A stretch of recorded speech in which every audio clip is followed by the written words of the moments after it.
Hola, bienvenidos al canal. ¿Te han recomendado alguna vez cáscaras de naranja enmohecidas para luchar contra las hormigas? Quédate porque en este vídeo vamos a desvelar si esto es un mito o en realidad funciona y además compartiremos contigo un montón de aspectos fascinantes sobre el control biológico. Va a haber hasta incluso hormigas zombie.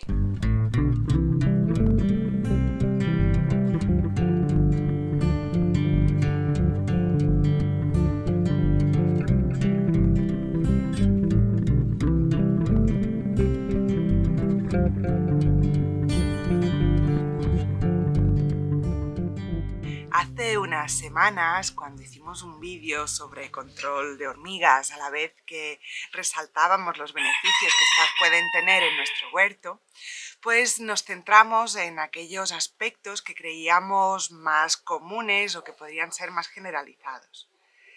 Cuando publicamos el vídeo hubo un montón de comentarios que nos hablaban sobre este remedio de usar las pieles de naranja enmohecidas para controlar a las hormigas. Nosotros era un remedio que no conocíamos en absoluto, así que nos pusimos a investigar, repasamos un poco de taxonomía de hongos y a ver qué se había escrito al respecto, y enseguida nos vimos inmersos en unas lecturas fascinantes. Nos hizo falta menos de una hora para ver que este tema merecía la pena compartirlo. En primer lugar, me gustaría explicarte en qué consiste el remedio, por si te pasa como a nosotros y no lo conocías. Lo primero que hay que hacer es dejar enmohecer unas pieles de naranja. El moho que le sale por encima es supuestamente un penicillium. A continuación hay que intentar introducir este moho, el polvillo que produce este moho, dentro del hormiguero. Y para ello se proponen varias técnicas. Por ejemplo, hay quien dice que simplemente dejando las pieles enmohecidas alrededor del hormiguero es suficiente y que las hormigas ellas solas al pasar por encima lo introducirán en el hormiguero. También hay quien lo espolvorea, sacude las pieles de cítricos encima del agujero del hormiguero para que así el polvillo caiga dentro. O hay quien lo mezcla con arroz para que las hormigas cojan ese arroz con el polvillo y lo metan dentro del hormiguero. O también hay gente que lava estas pieles de cítricos y utiliza ese agua para regar dentro del hormiguero. Una vez hemos conseguido introducir este polvillo dentro del hormiguero, el mecanismo que actúa para acabar con las hormigas puede diferir según la explicación que nos den. Por ejemplo, hay gente que dice que como las hormigas viven en simbiosis con un hongo dentro del hormiguero, este hongo que hemos introducido pues va a desplazar y a matar al hongo del hormiguero y a las hormigas. Otra explicación es que, como es supuestamente un penicillium, la penicilina que va a producir este hongo va a acabar con el hongo propio del hormiguero o con las propias hormigas. En primer lugar, me gustaría analizar qué es este moho que crece sobre la piel de la naranja. Efectivamente, lo más común es que sea un moho del género Penicillium. Y digo del género porque Penicillium contiene más de 300 especies y es una especie en concreto la que crece sobre las pieles de los cítricos. La más habitual es Penicillium digitatum. Es la causa de contaminación más común tras la cosecha. Seguramente Penicillium te suene a penicilina, el famoso antibiótico. Pues bien, solo 2 especies de este género tienen la capacidad de producir penicilina de manera que sea farmacológicamente activa. Estas 2 especies son Penicillium rubens y Penicillium chrysogenum. Aunque Penicillium es un hongo muy usado, porque por ejemplo tenemos otras especies que se usan para hacer queso, como sería Penicillium roqueforti o Penicillium camemberti. Otras se usan para la producción de medicación para el cáncer. En fin, existen un montón de usos diferentes. Penicillium digitatis no produce penicilina, o al menos no una que sea farmacológicamente activa. Igualmente, esta explicación del remedio tampoco tenía mucho sentido, ya que la penicilina es un antibiótico que actúa contra determinadas bacterias, como serían ciertos estafilococos o estreptococos, que ni mucho menos son todas las bacterias. Y si quieres que te diga mi opinión, menos mal que esto no es así, porque imagínate que fuéramos capaces de producir penicilina en casa. Aproximadamente un 10% de la población es alérgica a este antibiótico, así que si estás recomendando producir penicilina en casa, al menos deberías advertirlo. Por otro lado, también está muy bien que este hongo no produzca penicilina así de manera tan generalizada, porque ya existen suficientes bacterias que han desarrollado resistencia a este antibiótico y los problemas que eso genera, como para que encima vayamos produciendo y repartiendo pequeñas dosis de penicilina por el suelo de nuestros hogares. Igualmente, como te comentaba, la penicilina no es un medicamento, no es un antibiótico que sea activo ni contra insectos ni contra hongos. No es ni insecticida ni fungicida, así que ¿qué sentido tiene aplicarlo contra las hormigas? Vamos a centrarnos ahora en las hormigas. En el anterior vídeo te explicamos que existen casi 14.000 especies distintas. Además, están repartidas y han colonizado prácticamente todo el planeta. Llevan aquí desde el Cretácico, es decir, hace un montón de años, y han evolucionado hasta lo que son hoy en día, superando incluso las grandes extinciones. Se dice que es uno de los animales que ha tenido un mayor éxito ecológico. Además, viven en sociedades densamente pobladas, en galerías, bajo el suelo. Podríamos decir que prácticamente hacinadas, rodeadas de todo tipo de bacterias, de hongos, y además la mayor parte de las hormigas vive en climas tropicales, con mucho calor y mucha humedad. Eso es el escenario perfecto para todo tipo de patógenos. Pero en realidad, cuando observamos con detenimiento a las hormigas, nos damos cuenta que raramente enferman, que esos patógenos no las suelen infectar. A ver, no quiero decir que una hormiga no pueda contraer ciertas enfermedades. Evidentemente tienen las suyas. Lo que pasa es que son mucho menos comunes de lo que cabría esperar en un animal que tiene este tipo de hábitos.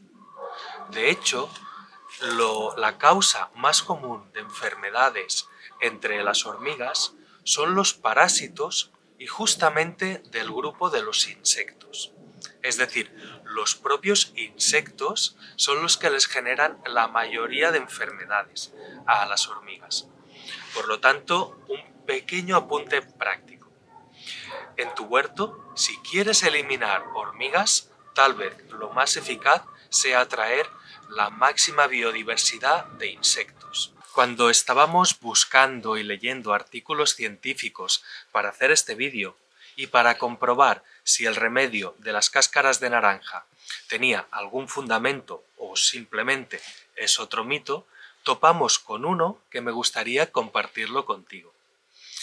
Ya sabes que siempre dejamos el link en la descripción del vídeo por si quieres tú también consultar nuestras mismas fuentes. Este estudio se fijaba en los hongos que se encontraban sobre el cuerpo de una especie en concreto de hormigas. Se dieron cuenta que el hongo más habitual y con mucha diferencia, o los hongos, mejor dicho, eran varias especies del género Penicillium.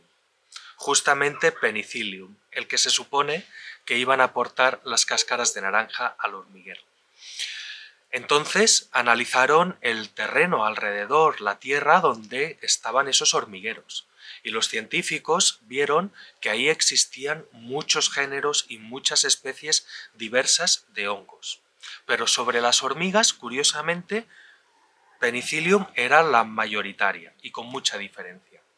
Esto les hizo pensar que de alguna forma ellas se estaban librando de todos los hongos que no fueran Penicillium.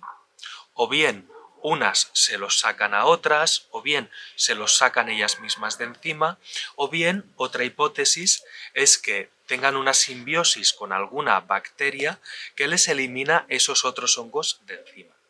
Sea como sea, si tienen penicillium sobre el cuerpo, podríamos pensar, o sería una explicación lógica, que este hongo no les está molestando.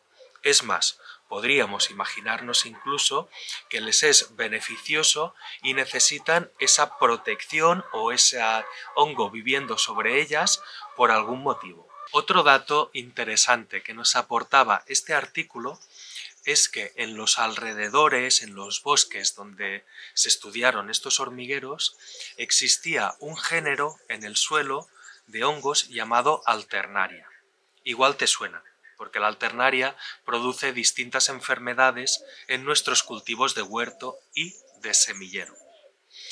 Pero en cambio, en la tierra que removían las hormigas no había Alternaria.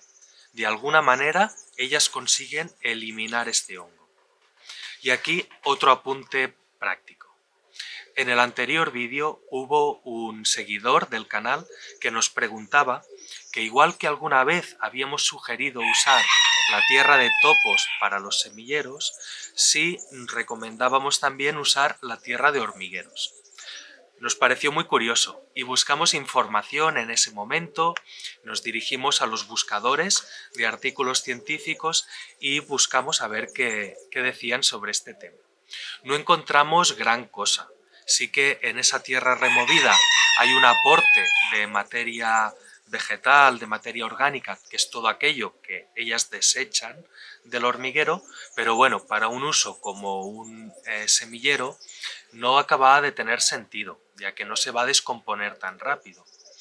Pero bueno, la idea nos pareció curiosa, no le vimos mayor riesgo y le sugerimos que podía hacer alguna prueba, a ver qué veía él. Ahora, habiendo leído este artículo, me planteo que aún me parece que tiene más sentido y que puede ser interesante experimentar con esto. Si eres curioso y te gusta hacer este tipo de cosas, yo te animo a que pruebes y a que hagas un sustrato para semilleros y uno de los ingredientes sea tierra de hormiguero. Ojo, no te estoy diciendo que esto funcione, ni que vayas a obtener tales resultados. Simplemente que hay algunos indicios que apuntan a que esto podría ser interesante. Nosotros seguramente haremos alguna prueba y te invito a que tú también hagas lo mismo, pero solo después de mucho tiempo, de haber buscado, de habernos informado, podríamos llegar a afirmar en un futuro que esto tiene sentido y funciona. El estudio sobre el que te estoy hablando se hizo con una especie en concreto de hormiga, que es Formica polytechna. Es una hormiga muy habitual en Europa. Su hábitat coge desde España hasta Rusia, todo el continente, en todo tipo de ecosistemas. Aquí la conocemos como la hormiga roja de la madera, y es posible que tengas algún hormiguero en tu huerto, cerca de tu casa, o que te hayas cruzado con ellas un montón de veces. Es bastante común. Eso sí, todos los datos que podemos extraer de este estudio pueden aplicarse tan solo a esta especie, si hablamos con propiedad. Pero tampoco hay indicios que nos indiquen que estos datos solo son aplicables a esta especie y no otras. Quiero decir que esto pasa siempre cuando hablamos de hormigas. Los estudios suelen hacerse para una especie en concreto, y como existen casi 14.000, pues no podemos generalizar. Pero tampoco podemos hacer el mismo estudio para 14.000 especies de hormigas cada vez. Entonces, aunque no sea lo ideal o lo más correcto, sí que mientras no se indique lo contrario, podríamos pensar que lo mismo sucede para otras especies de hormigas, o al menos para otras que tengan características similares. Para finalizar, me gustaría comentar el último aspecto de este remedio, que es aquel que da por supuesto que las hormigas viven en simbiosis con un hongo dentro de su hormiguero.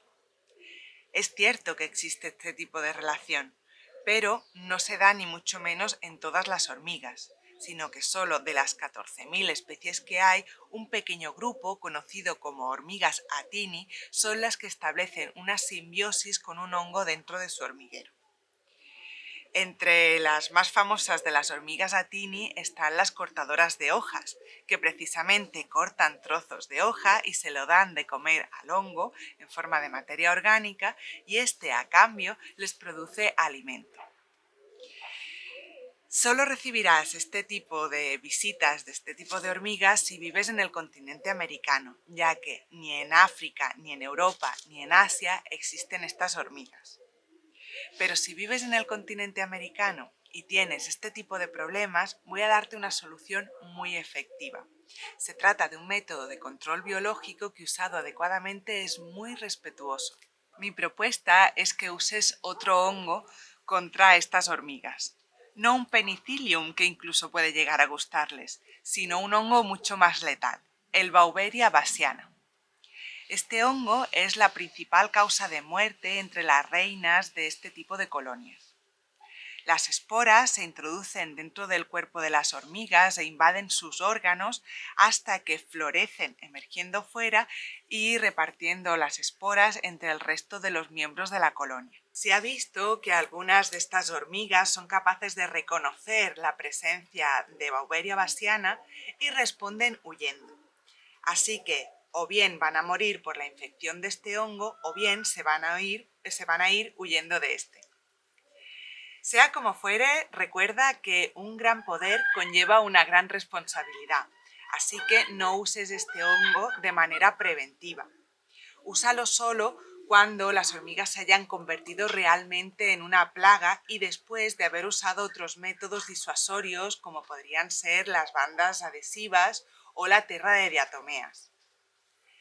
Además, recuerda usarlo solo localmente, ya que puede afectar a otros animales, como langostas o gusanos de seda. Reconocer y aislar este hongo en la naturaleza es algo muy difícil, así que te recomiendo que hagas una pequeña búsqueda por internet y es probable que rápidamente encuentres a alguien que lo venda en tu zona, ya que es un hongo muy usado en lucha biológica. Al inicio del vídeo te dije que íbamos a hablar de hormigas zombie y pienso cumplirlo. Aunque Beauveria bassiana es un endoparásito muy interesante, quizá la forma más espectacular de hongo endoparásito en las hormigas sea Ophiocordyceps unilateralis. Las esporas de este hongo tienen unas enzimas que son capaces de degradar los tejidos externos de las hormigas e introducirse dentro. Este hongo puede afectar a un grupo muy pequeño de hormigas, pero su infección es tan espectacular que vale la pena explicároslo. Una vez dentro, este hongo tiene dos maneras de actuar. Por una parte, empieza a degradar los órganos internos de las hormigas y por otro, toma el control de su sistema nervioso y de sus músculos. Así que veremos que esta hormiga empieza a caminar de manera errática y tiene convulsiones. Y esto hace que no pueda volver a la copa del árbol, que es donde tiene su nido. Así que permanece en el suelo y en esas condiciones el hongo, como hay más humedad, se desarrolla mejor. Al cabo de un tiempo veremos que el hongo ha cambiado un poco la composición de los músculos de las hormigas, otorgándoles muchísima más fuerza. Llegado un momento y siempre durante el mediodía, el hongo va a segregar una sustancia que hará que la hormiga trepe a un árbol y se cuelgue del reverso de una hoja, mordiendo el nervio central. En ese momento el hongo va a florecer atravesando la cabeza de la hormiga y liberando sus esporas. De esta manera infectará a las hormigas que hayan bajado del árbol en busca de alimento. Esta seguramente sea la forma de parasitismo más espectacular que se haya descrito en hormigas, en la que un hongo toma el control del huésped. Es difícil situar el momento en el que la hormiga muere. No se sabe si es una hormiga controlada por un hongo o bien el cadáver de una hormiga controlada por este. Sea como sea, no te estaba engañando, se trata realmente de una hormiga zombie. Espero que este vídeo te haya gustado tanto como a nosotros. Si es así, te agradeceremos que le des al like. Todos los comentarios son bienvenidos y si te gusta este tipo de contenidos te agradeceremos mucho que te suscribas al canal. Nos vemos en el próximo vídeo.